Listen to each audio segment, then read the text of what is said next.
They are massive, very wide, have quite impressive artwork engraved on them, and even someone who doesn't know anything about ancient coins should feel attracted to them simply by how massive and imposing they are.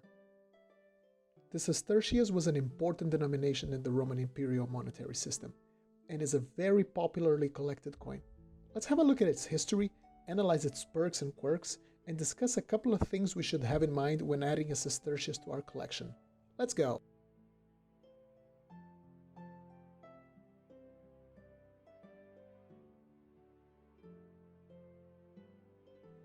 The word sesterces comes from the term 2.5 for its original objective, which was to be tariffed at 2.5 asses, the base unit of the Roman monetary system. It was introduced on the Republican period as a tiny silver coin of around 1 gram in weight, being worth a quarter of a denarius. Later in the empire, in the monetary reform of Augustus, it became the large, impressive brass coin we know today, and it retained its value as a quarter of a denarius, or 1/100th of a gold aureus. But why does the sesterces even exist to start with? The Romans had two main coins they used on everyday transactions and payments, the silver denarius and the copper as. There were other coins, of course, but these two were the bread and butter of the average Roman. The denarius was the average daily wage for a laborer, while the as was the universal base unit of currency. Each denarius was worth 16 asses. What that means is that typically your savings would be concentrated on silver denarii, and as you needed to spend money on your daily transactions, you would fraction the silver coin into 16 bronze asses and gradually spend them on everyday goods. But here's where we have a small problem. And the problem is, 16 asses is nearly 200 grams of copper divided on 16 parts. That is a lot of copper and a lot of work to mint 16 different coins. So an intermediate denomination like the sesterces would link the basic unit of money to the more valuable precious metal piece. This made the sesterces a very popular and useful piece for everyday use, and some hoards and finds show that sestertii could be in circulation for almost 200 years. But we all know what is the main reason we collect sestertii. The huge size, weight, and diameter meant die cutters had plenty of space to fully express themselves, and they did so. Some sesterces are amongst the most gorgeous coins made by the Romans, and have some of the most refined portraits available on the market. Unfortunately for us, 2000 years later, the sesterces was a coin subject to very heavy circulation, sometimes for centuries, as I said, and the fact it was made of base metal meant not a lot of people actually hoarded them. This is what most sestertii look like. Still impressive and big, but very heavily worn, making coins in good condition carry insane premiums. But don't give up on assembling a collection of sestertii, however. Let's go through some examples and get to know their peculiarities. You'll see that they're worth it. So we kick things off with this beauty here. The sesterces of Emperor Hadrian was struck between 122 and 125 AD. If you are accustomed to the denarius, due to its small size, certain features of the emperor's bust are never fully proportional. Noses, eyes, and other features are generally exaggerated as to make the portrait recognizable in a small coin. The sesterces, however, offered enough space for the engraver to make an image entirely based on the official portrait of the emperor. You can even make out little details like both straps on Hadrian's shoulders that support his cuirass. On the obverse, we can see the bust of Hadrian with the legends Imperator Caesar Trajanus Hadrianus Augustus. Sestertii don't get much better than this. The only wear fully appreciable is on the high parts of the coin. The rest of it is pretty much intact.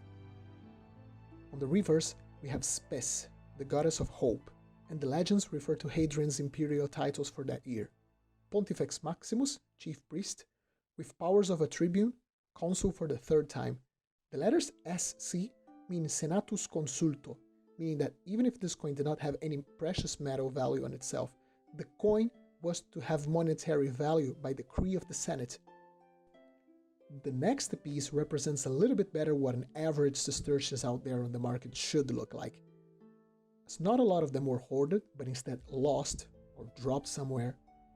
The result is that they came to our days not only with heavy wear from a long life of circulation, but sometimes with incrustations and deposits on it, which generally require an expert to remove. This Sestertius of Antoninus Pius from around 141 AD, however, still retains quite a lot of detail in it, so let's have a look.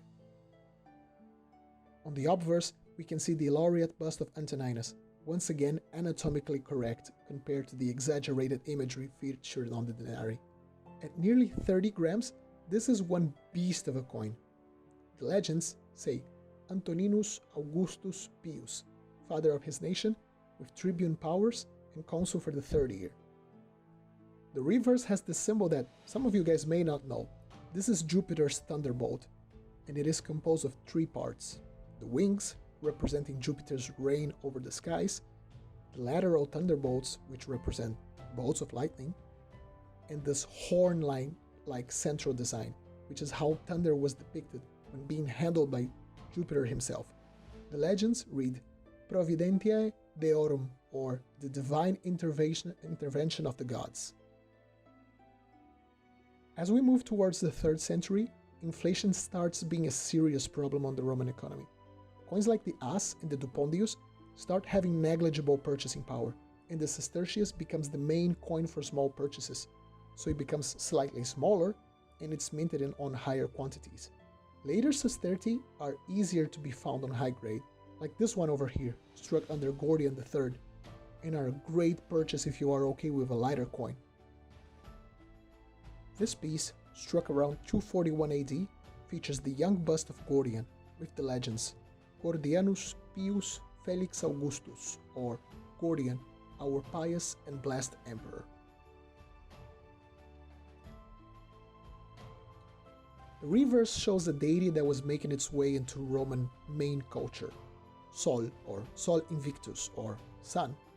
This was a sun god associated with some Eastern religions, and some say this was the initial idea of a monotheistic god that, by becoming popular around the empire, would make the later spread of Christianity and its one god much easier to be absorbed by the plebs. So we can see Sol raising his hand to the sky, holding the world in his hands, and wearing a crown of sun rays, with the legends Aeternitatis Augusta, or the eternity of the emperor. Gordian clearly wanted to connect himself to this deity, claiming his power came from one god that combined all previous gods into one all-powerful entity. Being such a big and heavy coin to be struck manually, you needed a hell of a lot of strength to imprint the full design adequately on the coin in just one blow. What happened if you hammered the coin once and the details didn't fully imprint themselves? Well, you would hammer it again. This would often result in what we call doubling, when both hammer blows would strike on slightly different positions, leaving an offset double image on the coin. But how about tripling? Guess you've never seen this one before. This Sestertius, struck around 246 AD under the reign of Philip the Arab, shows how, as the relative value of the Sestertius declined, the quality on its fabrication declined as well. The busts are still very well made, as the empire still valued very much the spread of the image of the emperor on its coinage. But the coin itself, the flan, was starting to deteriorate. By that time, it's hard to find a Sestertius that is perfectly round. Doubling also becomes quite common, but the mint workers really messed up on this one. The obverse features the bust of Philip with the inscriptions Imperator Marcus Iulius Philippus Augustus.